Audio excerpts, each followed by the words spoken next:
It appears it is on the ground. Officer Derek Thomas was on duty that day. He spotted the tornado and drove towards it, desperately wanting to help.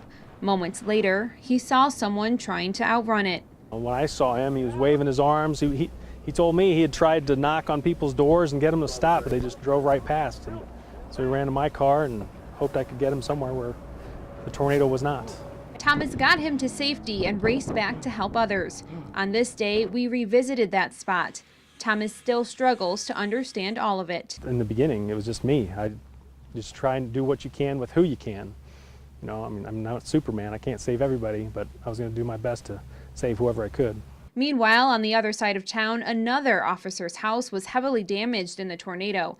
But that didn't stop this East Peoria officer from helping others. All I heard were people screaming outside, help me, looking for people, making sure that their families are okay. So my first instinct was just throw on a pair of boots, and I took off outside. In the days that followed, both officers worked round-the-clock shifts, making sure what wasn't lost stayed protected.